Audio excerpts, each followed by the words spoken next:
Mga taga-Galasya, unang kabanata. Si Pablo na apostol, hindi mula sa mga tao, ni sa pamamagitan man ng tao, kundi sa pamamagitan ni Hesukristo at ng Diyos Ama na siyang sa Kanya'y muling bumuhay. At ang lahat ng mga kapatid na mga kasama ko sa mga iglesia ng Galasya, sumainyo nawa ang biyaya at kapayapaang mula sa Diyos na Ama at sa ating Panginoong Hesukristo, na siyang nagbigay sa Kanyang sarili dahil sa ating mga kasalanan, upang tayo'y mailigtas dito sa kasalukuyang masamang sanglibutan, ayon sa kalooban ng ating Diyos at Ama.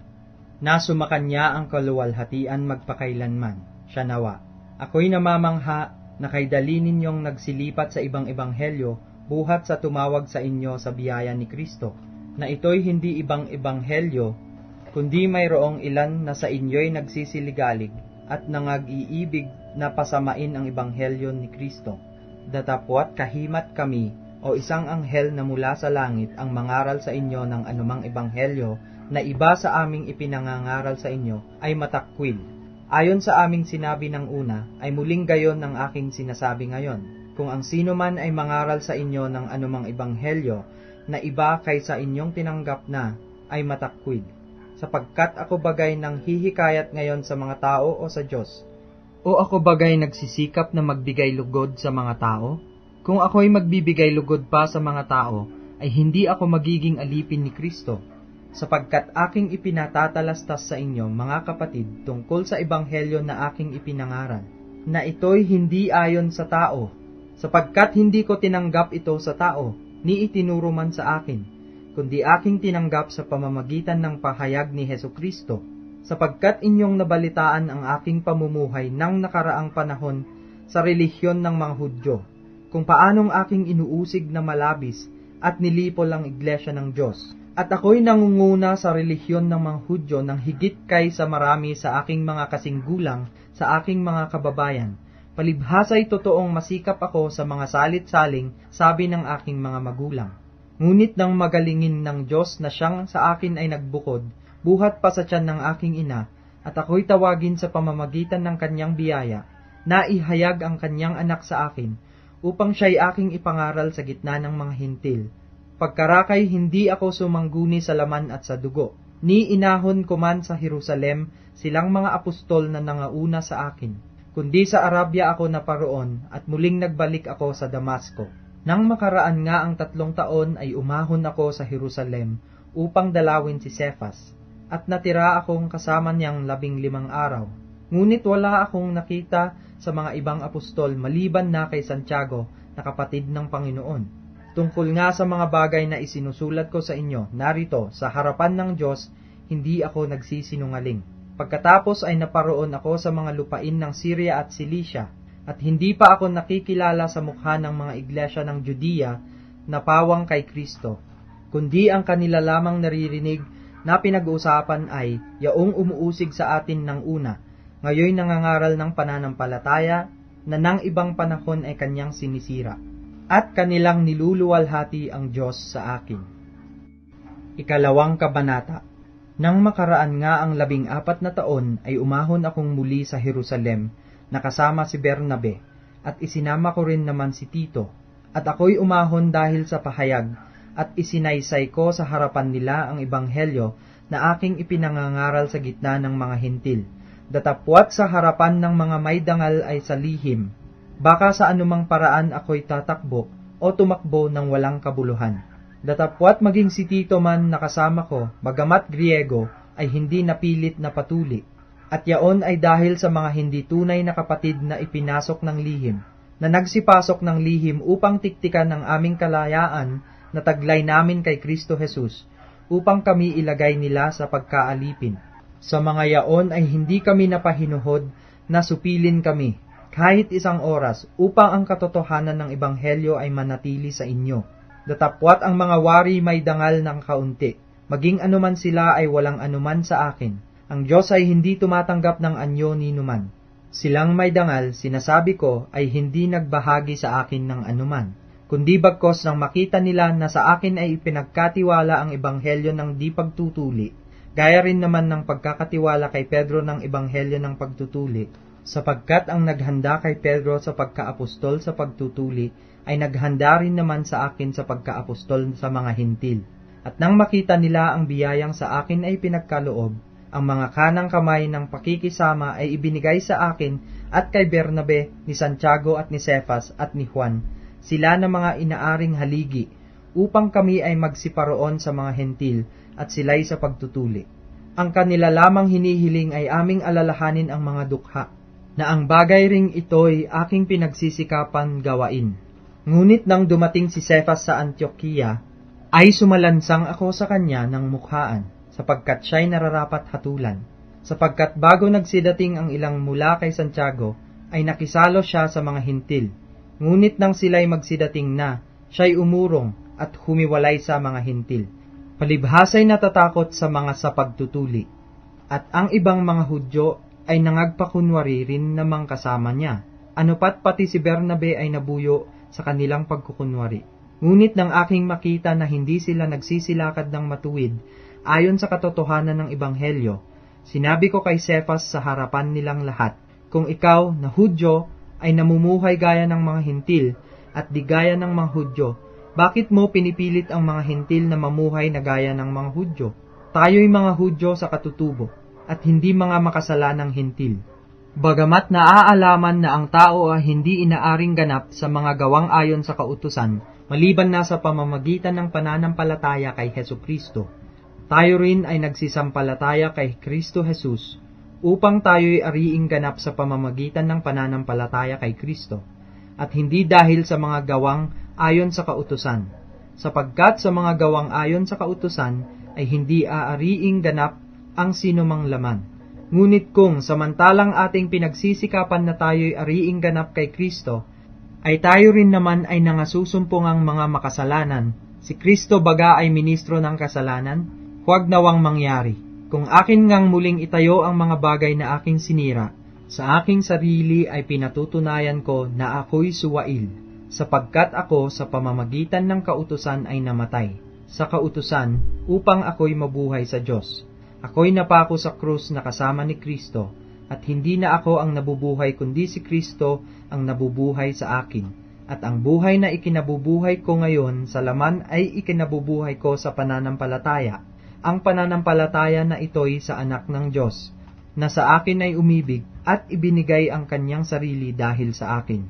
Hindi ko niwawalan ng halaga ang biyaya ng Diyos, sapagkat kung sa pamamagitan ng kautusan ay ang katuwiran, kung gayoy si Kristo ay namatay ng walang kabuluhan. Ikatlong kabanata. O mga mangmang na taga-Galasya, sino ang mga nagsigayuma sa inyo na sa harapan ng inyong mga matay si Hesukristo na napako sa krus ay maliwanag na inihayag? Ito lamang ang ibig kong maalaman sa inyo. Tinanggap baga ninyo ang Espiritu sa pamamagitan ng mga gawang ayon sa kautusan o sa pamamagitan ng pakikinig ng tungkol sa pananampalataya? Napakamangmang na baga kayo, kayong nagpasimula sa Espiritu, ngayoy nangagpapakasakdal kayo sa laman? Tiniis baga ninyong walang kabuluhan ang lubhang maraming mga bagay? Kung tunay na walang kabuluhan, siya na nagbibigay nga sa inyo ng Espiritu at gumagawa ng mga himala sa gitna ninyo, ginagawa baga sa pamamagitan ng mga gawang ayon sa kautusan o sa pakikinig ng tungkol sa pananampalataya?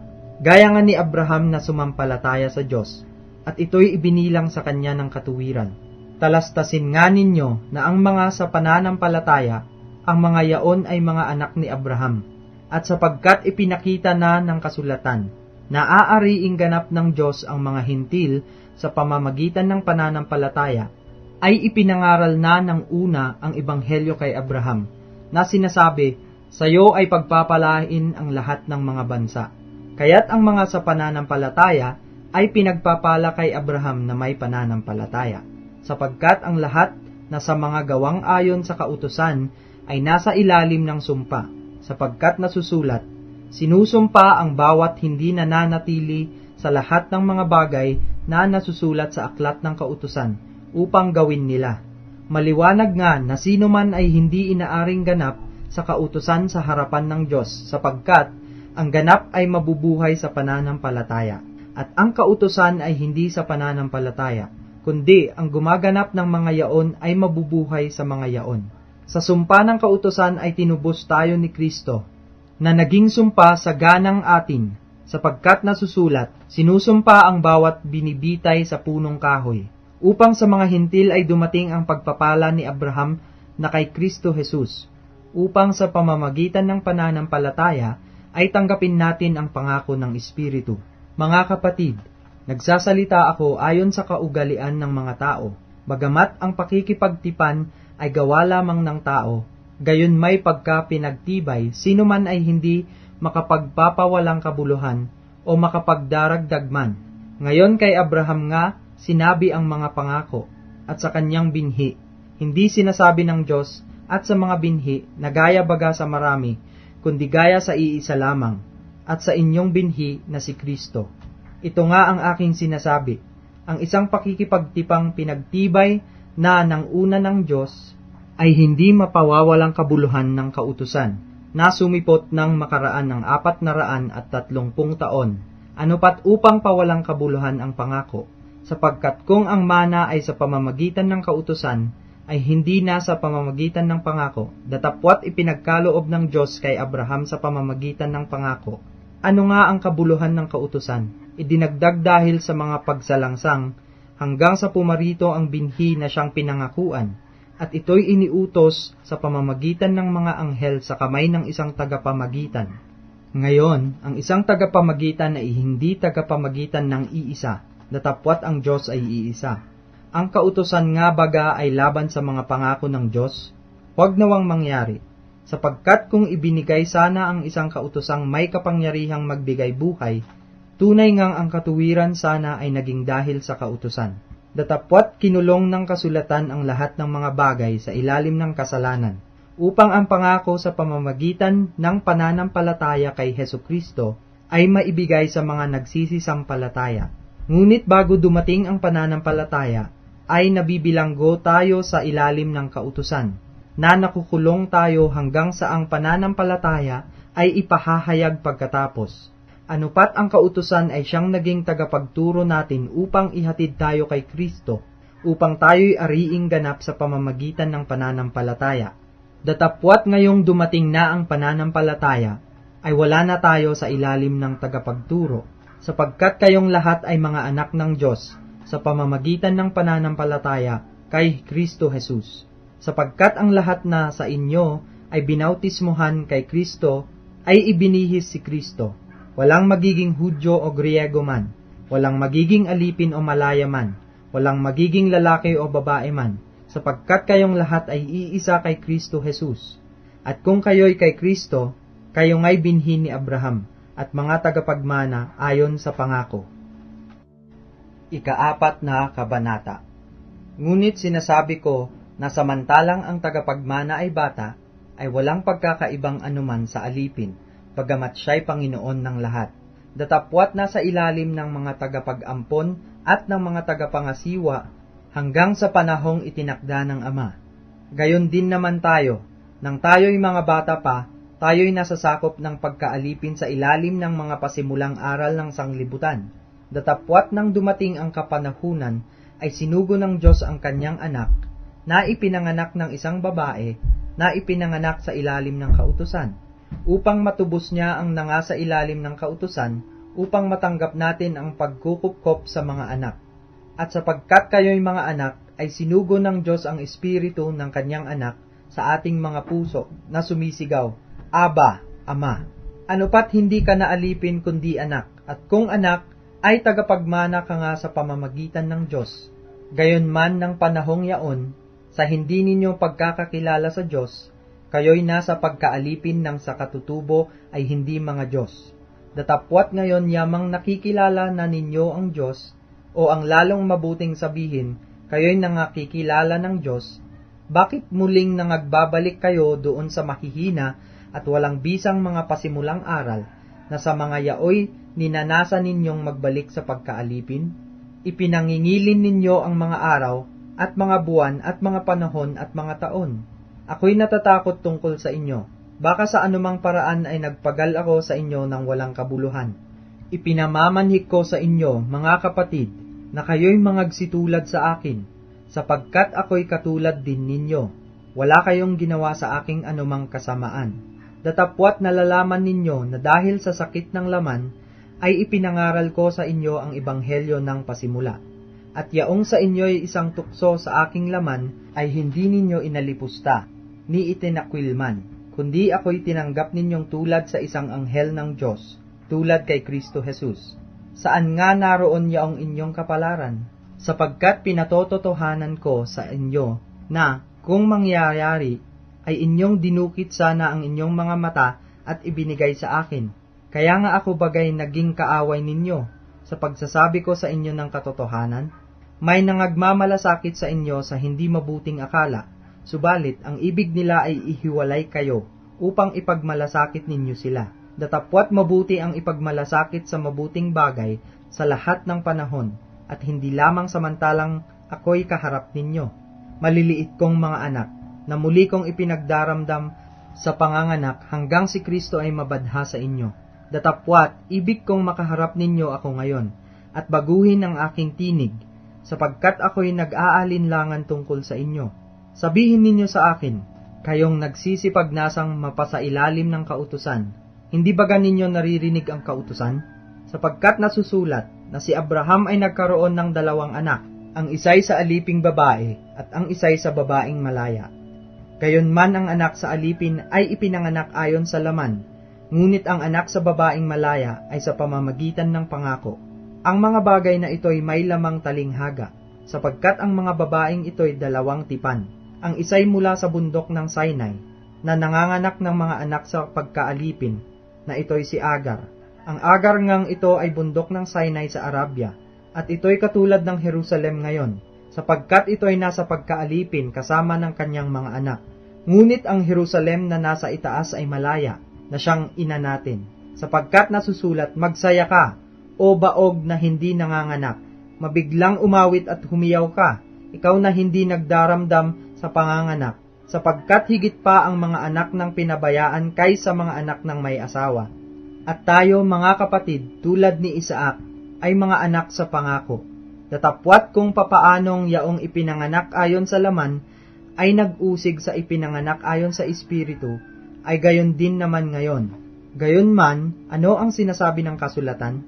Palayasin ang aliping babae at ang kanyang anak, sapagkat hindi magmamana ang anak ng babaeng alipin na kasama ng anak ng babaeng malaya. Kaya nga, mga kapatid, hindi tayo mga anak ng babaeng alipin, kundi ng babaeng malaya.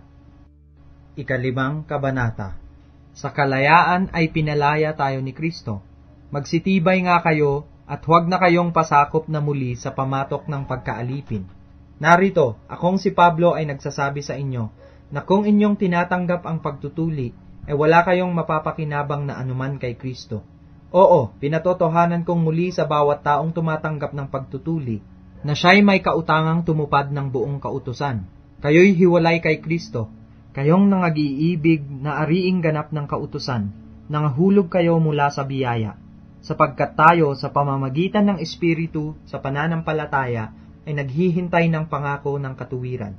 Sapagkat kay Kristo Jesus, kahit ang pagtutuli ay walang kabuluhan, kahit man ang di pagtutuli, kundi ang pananampalataya na gumagawa sa pamamagitan ng pag-ibig. Nagsisitakbo kayong mabuti nung una. Sino ang gumambala sa inyo upang kayo'y huwag magsisunod sa katotohanan? Ang paghikayat na ito ay hindi nagmula doon sa tumawag sa inyo. Ang kaunting lebadura ay nagpapakumbo sa buong limpak. Ako'y may pagkakatiwala sa inyo sa Panginoon, na hindi kayo nagsipag-isip ng ibang paraan. Datapwat ang gumagambala sa inyo ay magtataglay ng kanyang kahatulan, maging sino man siya. Ngunit ako, mga kapatid, kung ipinangangaral ko pa ang pagtutuli, bakit ako'y pinag-uusig pa? Kung gayon ay natapos na ang katitisuran sa krus. Ibig ko sana na ang mga nagsisigulo sa inyo ay gumawa ng higit sa pagtutuli, sapagkat kayo, mga kapatid, ay tinawag sa kalayaan, huwag lamang gamitin ang inyong kalayaan, upang magbigay kadahilanan sa laman, kundi sa pamamagitan ng pag-ibig ay mga glingkuran kayo, sapagkat ang buong kautusan ay natutupad sa isang salita. Sa makatwid ay dito, ibigin mo ang inyong kapwa na gaya ng iyong sarili. Ngunit kung kayo-kayo rin ang nangagkakagatan at nangagsasakmalan, magsipag-ingat kayo na baka kayo'y mangaglipulan sa isa't isa. Sinasabi ko nga, magsilakad kayo ayon sa Espiritu, at hindi ninyo gagawin ang mga pita ng laman, sapagkat ang laman ay nagnanasa ng laban sa Espiritu, at ang Espiritu ay laban sa laman, sapagkat ang mga ito ay nagkakalaban, upang huwag ninyong gawin ang bagay na inyong ibigin. Datapwat kung kayo'y pinapatnubayan ng Espiritu, ay wala kayo sa ilalim ng kautusan. At hayag ang mga gawa ng laman. Sa makatuwid ay ang mga ito, pakikiapid, karumihan, kalibugan, pagsamba sa Diyos-Diyosan, pangkukulam, mga pagtataniman, mga pagtatalo, mga paninibugho, mga pagkakaalitan, mga pagkakampi-kampi, mga pagkakabahabahagi, mga hidwang pananampalataya, mga kapanaghilyan, mga paglalasing, mga kalayawan, at ang mga katulad nito. Tungkol sa mga bagay na ito ay aking ipinagpapaunang ipaaalaala sa inyo, tulad sa aking pagpapaalaala ng una sa inyo, na ang mga nagsisigawa ng gayong mga bagay ay hindi nagsisipagmana ng kaharian ng Diyos. Datapwat ang bunga ng Espiritu ay pag-ibig, katuwaan, kapayapaan, pagpapahinuhod, kagandahang loob, kabutihan, pagtatapat, kaamuan, pagpipigil, laban sa mga gayong bagay ay walang kautusan. At ipinako sa krus ng mga na kay Kristo Jesus ang laman na kasama ang mga masasamang pita at mga kahalayan nito. Kung tayo'y nangabubuhay sa pamamagitan ng Espiritu, ay mangagsilakad naman tayo ayon sa Espiritu. Huwag tayong maging mga palalo, na tayo'y nangagmumungkahian sa isa't isa, nangag-iinggitan sa isa't isa. Ika-6 na kabanata. Mga kapatid, kung ang sino man ay masumpungan sa anumang pagsuway, kayong mga sa Espiritu, ay inyong papanumbalikin ang gayon sa Espiritu ng kahinhinan, na iyong pagwariin ang iyong sarili, baka ikaw naman ay matukso. Mangagdalahan kayo ng mga pasanin ng isa't isa, at tuparin ninyong gayon ang kautusan ni Kristo. Sapagkat kung ang sino man ay nag-aakala na siya'y may kabuluhan, bagaman siya ay walang kabuluhan, ang kanyang sarili ang dinadaya niya. Ngunit siyasatin ng bawat isa ang kaniyang sariling gawa, at kung magkagayon ay magkakaroon siya ng kanyang kapurihan, tungkol sa kanyang sarili lamang, at hindi tungkol sa kapwa. Sapagkat ang bawat tao ay magpapasan ng kanyang sariling pasan. Datapwat ang tinuturuan sa aral ng Diyos ay makidamay doon sa nagtuturo sa lahat ng mga bagay na mabuti. Huwag kayong padaya, ang Diyos ay hindi na pabibiro, sapagkat ang lahat ng ihasik ng tao ay siya namang aanihin niya. Sapagkat ang naghahasik ng sa kanyang sariling laman ay sa laman mag-aani ng kasiraan. Datapwat ang naghahasik na sa Espiritu ay sa Espiritu mag-aani ng buhay na walang hanggan. At huwag tayong mga pagod sa paggawa ng mabuti, sapagkat sa kapanahunan ay magsisipag-ani tayo, kung hindi tayo mga hihimagod. Kaya nga, samantalang tayo'y may pagkakataon, ay magsigawa tayo ng mabuti sa lahat, at lalong-lalo na sa mga kasangbahay sa pananampalataya. Tignan ninyo kung gaano kalalaking mga titik ang isinulat ko sa inyo ng aking sariling kamay. Yaong lahat na may ibig magkaroon ng isang mabuting anyo sa laman, ay siyang pumipilit sa inyo ng mga agtuli, upang huwag lamang silang pag-usigin dahil sa krus ni Kristo, sapagkat yaon mang nangatuli na ay hindi rin nagsisitupad ng kautusan. Ngunit ibig nilang kayo'y ipatuli, upang sila'y mangagmapuri sa inyong laman. Datapwat malayo nawa sa akin ang pagmamapuri, maliban na sa krus ng ating Panginoong Hesukristo, na sa pamamagitan niyaoy ang sanglibutan ay napako sa krus sa ganang akin, at ako'y sa sanglibutan. Sapagkat ang pagtutuli ay walang anuman, kahit man ang di pagtutuli, kundi ang bagong nilalang. At ang lahat ng mga agsisilakad ayon sa alituntuning ito, kapayapaan at kaawaan nawa ang sumakanila, at sa Israel ng Diyos. Buhat ngayon, sino man ay huwag bumagabag sa akin, sapagkat dala kong nakalimbag sa aking katawan ang mga tanda ni Jesus. Mga kapatid, ang biyaya ng ating Panginoong Hesukristo ay sumainyo nawang Espiritu, siya nawa.